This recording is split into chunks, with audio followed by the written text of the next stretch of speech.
കർത്താവിൻ്റെ അതിപരിശുദ്ധമായ നാമം വാഴ്ത്തപ്പെടുമാറാകട്ടെ. ഈ ലൈവിലൂടെ ദൈവ സന്ദേശം കേൾക്കുന്ന കാണുന്ന നിങ്ങൾക്കെല്ലാവർക്കും തിരുവചനം അനുഗ്രഹമായി തീരട്ടെ എന്ന പ്രാർത്ഥനയോടെ അല്പസമയത്തെ തിരുവചനത്തിലേക്ക് നിങ്ങളുടേതായ ശ്രദ്ധയെ ക്ഷണിക്കുകയാണ്. അതിനാധാരമായി വെളിപ്പാട് പുസ്തകം 3-ാം അധ്യായം 20-ാമത്തെ വാക്യം, book of Revelation chapter 3 verse 20. Behold, I stand at the door and knocks. If anyone hears my voice and open the door, I will come into him and will dine with him and he with me. മലയാളത്തിൽ ഇങ്ങനെ കൊടുത്തിരിക്കുന്നു, ഞാൻ വാതിൽക്കൽ നിന്ന് മുട്ടുന്നു. ആരെങ്കിലും എൻ്റെ ശബ്ദം കേട്ട് വാതിൽ തുറന്നാൽ ഞാൻ അവൻ്റെ അടുക്കൽ ചെന്ന് അവനോടും അവൻ എന്നോടും കൂടെ അത്താഴം കഴിക്കും. വെളിപ്പാട് പുസ്തകത്തിലെ 7 സഭകളിൽ അവസാനത്തെ സഭയാണ് ലവോദിക്യ സഭ. ഈ സഭയോട് പരിശുദ്ധാത്മാവ് കൊടുക്കുന്ന ഒരു സന്ദേശം, ദൂതാണ് നാം ഇവിടെ വായിച്ചത്. ഇത് അവിശ്വാസികളോടുള്ള ദൂതല്ല, മറിച്ച് വിശ്വാസികളോടുള്ള ഒരു ദൂതാണ് നമുക്കിവിടെ കാണുവാൻ കഴിയുന്നത്. ആരാണ് വിശ്വാസി? രക്ഷിക്കപ്പെട്ട് സ്നാനപ്പെട്ട് ദൈവത്തിന്റെ കൽപ്പനകളെ അനുസരിച്ച് ഉപദേശത്തിൽ നിൽക്കുന്ന വേർപെട്ട സഭയാണ്, സഭയോടുള്ള ദൂതാണ് നമുക്കിവിടെ കാണുവാൻ കഴിയുന്നത്. ഈ സഭയോട് പരിശുദ്ധാത്മാവ് കൊടുക്കുന്ന ദൂത് വെളിപ്പാട് പുസ്തകം 3-ാം അധ്യായം 14-ാമത്തെ വാക്യത്തിൽ ഇങ്ങനെ വായിക്കുന്നു, ലവോദിക്യ സഭയുടെ ദൂതൻ എഴുതുക, വിശ്വസ്തനും സത്യവാനും സാക്ഷിയായി ദൈവ സൃഷ്ടിയുടെ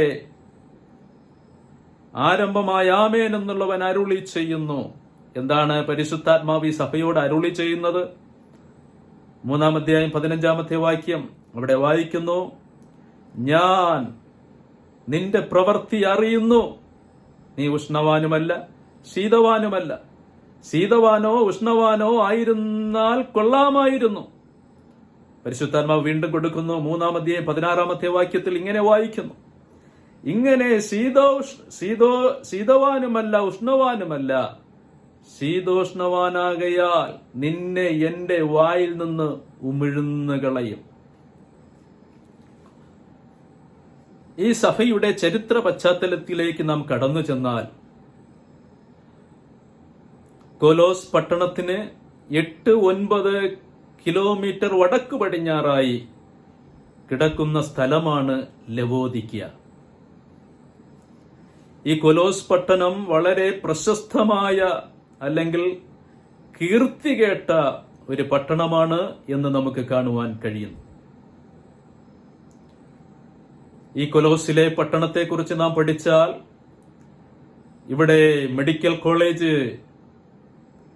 കീർത്തി കേട്ടതായ പ്രശസ്തമായ പല ലോക ആരോഗ്യ കേന്ദ്രങ്ങളും ലോക വ്യാപാര കേന്ദ്രങ്ങളും വസ്ത്ര വ്യാപാര കേന്ദ്രങ്ങളും ഇങ്ങനെ വളരെ തുച്ഛമായ വിലയ്ക്ക് ലോകത്തിലെ എല്ലാ സൗകര്യങ്ങളും ലഭിക്കത്തക്ക നിലവാരത്തിലുള്ള വളരെ പ്രശസ്തമായൊരു പട്ടണമാണ് ലവോദിക്യ പട്ടണമെന്ന് കാണുവാൻ കഴിയുന്നു. ഈ കൊലോസ് പട്ടണത്തിനടുത്താണ് ലവോദിക്യ സഭ എന്ന് കാണുവാൻ കഴിയുന്നു. പട്ടണത്തിലെ സഭയാണ്, സ്റ്റാൻഡേർഡ് സഭയാണ്, സമ്പന്ന സഭയാണ് ഈ ലവോദിക്യ സഭ എന്ന് കാണുവാൻ കഴിയുന്നു. സാധാരണ നാം ലോകത്തിലേക്ക് നോക്കിയാൽ ഗ്രാമങ്ങളിലെ സഭകൾ വരുമാനം വളരെ കുറവാണ്, സമ്പന്നർ കുറവാണ്, ഉദ്യോഗസ്ഥർ കുറവാണ്. എന്നാൽ പട്ടണങ്ങളിലെ സഭയെക്കുറിച്ച് പഠിച്ചാൽ സാധാരണയായി സമ്പന്നരാണ് കൂടുതലും കടന്നു വരാറുള്ളത്. ഉദ്യോഗസ്ഥർ, ഡോക്ടേഴ്സ്, അങ്ങനെ ഉന്നത നിലവാരത്തിലുള്ള പലരെയും നമുക്ക് കാണുവാൻ കഴിയുന്നു. അപ്രകാരം പ്രശസ്തമായൊരു പട്ടണമായിരുന്നു ഈ കൊലോസിനടുത്തുള്ള ലവോദിക്ക പട്ടണം, അവിടുത്തെ സഭ വളരെ പ്രശസ്തമായ സഭ ആയിരുന്നു. ആമേൻ. വളരെ ധനികരായ വ്യാപാരികൾ ഉള്ള പട്ടണമാണ് ലവോദിക്ക സഭയുടെ, ഈ ലവോദിക്ക പട്ടണത്തിലെ സഭ എന്ന് കാണുവാൻ കഴിയുന്നു. ആമേൻ. വീണ്ടും നാം അതിന്റെ ചരിത്രത്തിലേക്ക് കടന്നു ചെന്നാൽ ചരിത്ര പശ്ചാത്തലം ഇങ്ങനെയാണ് പറയുന്നത്. ലവോദിക്കയുടെ 8 കിലോമീറ്റർ പടിഞ്ഞാറായി ഹിറോപ്പൊലീസ് എന്ന ഒരു മലയുണ്ട്. ഈ മലയ്ക്ക് ഒത്തിരി പ്രത്യേകതകളുണ്ട്. ചരിത്രം ഇങ്ങനെയാണ് പറയുന്നത്. ഈ ഹിറോപ്പൊലീസ് എന്ന് പറയുന്ന മലയിൽ നിന്ന് ആമേൻ ഒരു ഉറവ ഒഴുകി വരുന്നുണ്ട്. ആമേൻ. ഇതിന്റെ വെള്ളത്തിന് ഒത്തിരി പ്രത്യേകതയുണ്ട്. ഒരു ചൂടില്ലായിനി ഈ ഉറവയായി ഒഴുകി വരുന്നു എന്ന് നമുക്ക് അവിടെ കാണുവാൻ കഴിയുന്നു. ഈ ചരിത്ര പ്രശസ്തമായ ഈ ഉറവയിൽ നിന്നും വെള്ളം കോരി കുടിക്കുവാൻ ലോകത്തിലെല്ലാ രാജ്യങ്ങളിൽ നിന്നും അനേക തീർത്ഥാടകർ ഈ പട്ടണത്തിലേക്ക് കടന്നു വരാറുണ്ട്. ഇവിടത്തെ വിശ്വാസം ഇങ്ങനെയാണ്. ഈ ചൂട് ലായിനി ആമേൻ കുടിച്ചാൽ ഏതു വിഷയത്തൂടെ കടന്നു വരുന്നു അതിനൊരു പരിഹാരം ലഭിക്കുമെന്ന് പറഞ്ഞ്, വിടുതൽ ലഭിക്കുമെന്ന് പറഞ്ഞ് ലോകരാജ്യങ്ങളിൽ നിന്നെല്ലാം അനേകർ തീർത്ഥാടകരായി ഇവിടെ കടന്നു വരാറുണ്ട്, സന്ദർശിക്കാറുണ്ട് എന്ന് കാണുവാൻ കഴിയുന്നു. അങ്ങനെ നാനാ തുറമുഖങ്ങളിൽ നിന്നും തുറകളിൽ നിന്നുമുള്ള അനേകർ കടന്നു വരുന്ന പ്രശസ്തമായൊരു പട്ടണമാണ് ആമേൻ കൊലോസ് പട്ടണത്തിനടുത്തുള്ള ലവോദിക്ക ആമേശ്വത്രം പട്ടണവും ഈ പട്ടണത്തിലെ സഭയും. ലവോദിക്ക സഭ പട്ടണത്തോട് അടുത്ത സഭയാണ്. ഈ സഭയോടാണ് യേശു സംസാരിക്കുന്നത്. യേശു അവരുടെ നിലവാരം അറിഞ്ഞാണ് സംസാരിക്കുന്നത്. ഈ സഭയോട് എന്താണ് പരിശുദ്ധാത്മാവ് ആമേൻ കൊടുക്കുന്ന ദൂത്? ഈ ഹിറോപ്പൊലീസ് നദിയിലെ വെള്ളമെടുത്ത് തുപ്പിക്കളയുന്നത് പോലെ ആമേൻ യേശു പറയുന്നു, ഞാൻ നിങ്ങളെ എന്റെ വായിൽ നിന്ന് ഉമിണ്ണുകളയും, തുപ്പിക്കളയും. ഒരു വല്ലാത്തൊരു അരുചിയാണ് നമുക്ക് കാണുവാൻ കഴിയുന്നത്. എന്തുകൊണ്ടാണ് ഈ സഭയോട് ദൈവം ഇങ്ങനെ ദൂത് പറയുവാൻ ഇടയായി തീർന്നത്? കാരണം ജീവന്റെ ഉറവയാകുന്ന അല്ലെങ്കിൽ നിത്യ ഉറവയാകുന്ന കർത്താവായ യേശു ക്രിസ്തുവിനെ ഉപേക്ഷിച്ച് ഈ ഹിറോപ്പൊലീസ് നദിയിലെ വെള്ളത്തെ ആശ്രയിച്ചാൽ അവരോടുള്ള സന്ദേശം ഈ വെള്ളമെടുത്ത് തുപ്പിക്കളയുന്നത് പോലെ ഞാൻ നിങ്ങളെ എന്റെ വായിൽ നിന്ന് ഉമിഴ്ന്നുകളയും. ഈ സഭയോട് ചോദിക്ക്, ഈ സഭയ്ക്ക് ഒത്തിരി കാര്യങ്ങൾ പറയാനുണ്ട്. സ്വയം പുകഴുന്ന സഭയാണ്, പാരമ്പര്യം പറയുവാനുള്ള സഭയാണ്, ഒത്തിരി അനുഭവങ്ങൾ എടുത്തു പറയുവാനുള്ള സഭയാണ്. ഇന്നും പലരുടെയും സാക്ഷ്യങ്ങൾ അങ്ങനെയല്ലേ? എൻ്റെ പിതാക്കന്മാരുടെ കാലത്തെ ഞാൻ തുടങ്ങിയ സഭ, ആയിരങ്ങൾ കൂടുന്ന സഭ, പട്ടണത്തിലെ സഭ, സമ്പന്ന സഭ, ഒന്നിനും കുറവില്ലാത്ത സഭ. എന്നാൽ ഇങ്ങനെയുള്ള സഭകളെ നോക്കി യേശു എന്താണ് പറയുന്നത്? പരിശുദ്ധാത്മാവ് എന്താണ് പറയുന്നത്? ഇവിടെ വെളിപ്പാട് പുസ്തകം 3-ാം അധ്യായം 17-ാമത്തെ വാക്യം, ലവോദിക്ക സഭയോട് യേശു പരിശുദ്ധാത്മാവ് പറയുന്ന ദൂതെന്താണ്? അവിടെ വായിക്കുന്നു. ഈ സഭ പറയുന്നു, പുകഴുന്നു. 3:17, ഞാൻ ധനവാൻ, സമ്പന്നനായിരിക്കുന്നു, എനിക്കൊന്നിനും മുട്ടില്ല എന്ന് പറഞ്ഞ് സ്വയം പുകഴുന്ന ഈ സഭയോട് ആമേൻ പരിശുദ്ധാത്മാവ് എന്താണ് പറയുന്നത്? പുകഴുവാൻ അവർക്കൊത്തിരി കാരണമുണ്ട്, സമ്പത്തുണ്ട്, ഒത്തിരി ആത്മാക്കളുണ്ട്. കടന്നു വരുന്നവരെല്ലാം ധനവാന്മാരാണ്. എന്നാൽ ഈ സഭയോട് പരിശുദ്ധാത്മാവ് കൊടുക്കുന്നു. 3-ാം അധ്യായം 17-ാമത്തെ വാക്യത്തിൽ തന്നെ യേശു അവരോട് പറയുന്നു, നിങ്ങളെപ്പോലെ നിർഭാഗ്യവാനും അരിഷ്ടനും ദരിദ്രനും കുരുടനും നഗ്നനും എന്ന്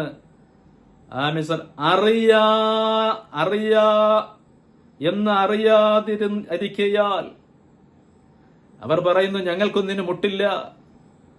ആമേൻ, സ്തോത്രം. എന്നാൽ ഈ സഭയോട് പറയുന്നു, ആമേൻ, നിങ്ങൾ നിർഭാഗ്യവാനാണ്, അരിഷ്ടനാണ്, ദരിദ്രനാണ്, കുരുടനാണ്, നഗ്നരാണ്. അതുകൊണ്ട് വെളിപ്പാട് പുസ്തകം 3-ാം അധ്യായം 18-ാമത്തെ വാക്യത്തിൽ ആ സഭയോട് ദൈവം ഒരു സന്ദേശം കൈമാറുകയാണ്. നിങ്ങൾ എന്തു ചെയ്യണമെന്ന് അവിടെ പറയുന്നു. ആമേൻ. നിങ്ങൾ സമ്പന്നനാകേണ്ടതിന്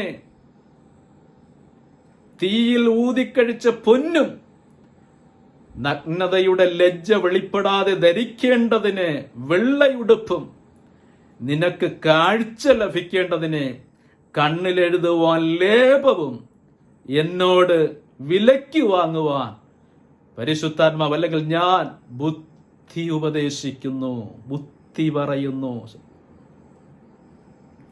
സ്വയം പുകഴുന്ന സഭയോട്, സമ്പന്ന സഭയോട്, പട്ടണത്തിലെ സഭയോട് ചരിത്രം പഠിച്ചാൽ ലവോദിക്ക പീരീഡിലേക്ക് നാം കടന്നു വന്നിരിക്കുന്നു.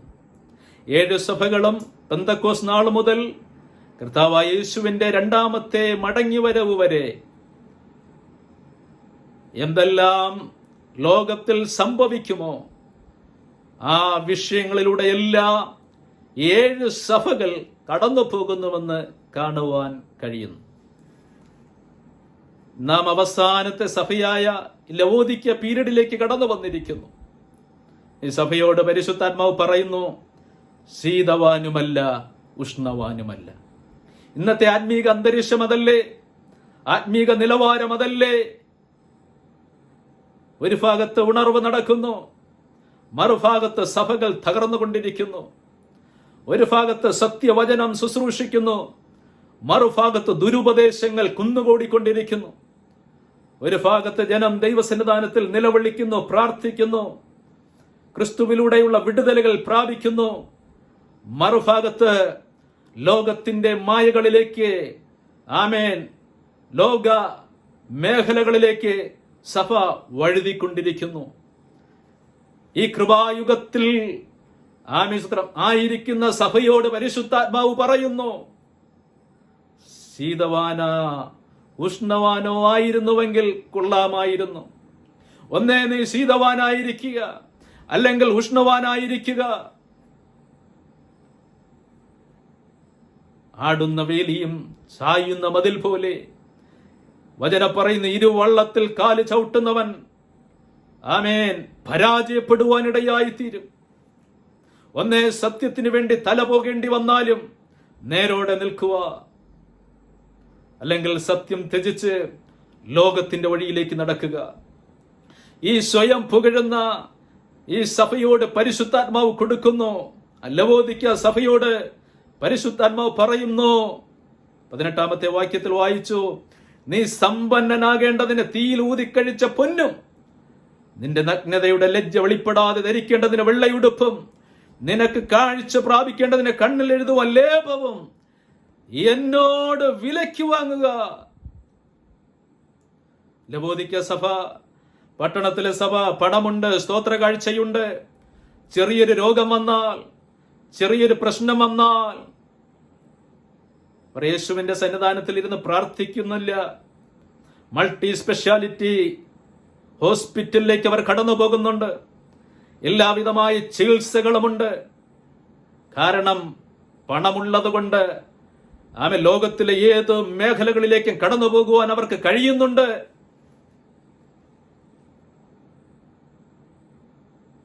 ഈ സഭയുടെ ദയനീയമായ അവസ്ഥയാണ് നമുക്ക് കാണുവാൻ കഴിയുന്നത്. യേശു ചാട്ടവാറുകൊണ്ട് തൻ മുഴുമടിയും തന്റെ ശരീരത്തിൽ ഏറ്റുവാങ്ങിയത് നമ്മുടെ സൗഖ്യത്തിന് വേണ്ടിയാണ്. ഈ സഭയുടെ ദയനീയമായ ചിത്രം നോക്കുക. യെരുശലേമിൽ നിന്നും യെരിഹോവിലേക്ക് യാത്ര പുറപ്പെടുന്ന ഒരു വഴിയാത്രികന്റെ അനുഭവം നമുക്ക് എല്ലാവർക്കും സുപരിചിതമല്ലേ? പോകുന്ന വഴിയിൽ, പ്രതീക്ഷയോടെ പോകുന്ന വഴിയിൽ, വഴിയാത്രക്കാരൻ കള്ളന്മാരാൽ അപഹരിക്കപ്പെട്ടു, പിടിക്കപ്പെട്ടു, അടിക്കപ്പെട്ടു, തകർക്കപ്പെട്ടു. അടിയേറ്റവനായി, അർത്ഥപ്രാണനായി വഴിയോടയിൽ കിടക്കുന്ന ആ വഴിയാത്രക്കാരന്റെ ജീവിതത്തെക്കാൾ ദയനീയമായ അവസ്ഥയാണ് ലവോദിക്ക സഭയിലേക്ക് കടന്നു വന്നിരിക്കുന്നത്.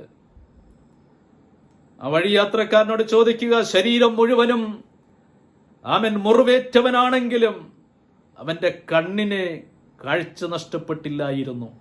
എന്നാൽ ഈ സഭയുടെ ആത്മീക അന്ധത നോക്കണമേ, ആത്മീക കണ്ണ് അടഞ്ഞുപോയിരിക്കുന്നു. ദൈവത്തോടവർ ചോദിക്കുന്നില്ല, രോഗസൗഖ്യം ചോദിക്കുന്നില്ല. ലോകത്തെ അവർ ആശ്രയിക്കുന്നു, കൂടെയുള്ളവരെ ആശ്രയിക്കുന്നു. ഈ സഭയോട് പരിശുദ്ധാത്മാവ് പറയുന്നു, മടങ്ങി വരിക. ദയനീയമായ തകർച്ചയിലൂടെ കടന്നു പോകുന്ന സഭയോട് പരിശുദ്ധാത്മാവ് പറയുന്നു, ആത്മീക അന്ധത പിടിച്ച, അവൻ ഇരുട്ട് വ്യാപിച്ച സഭയോട് പരിശുദ്ധാത്മാവ് പറയുന്നു, അവൻ മടങ്ങി വരിക.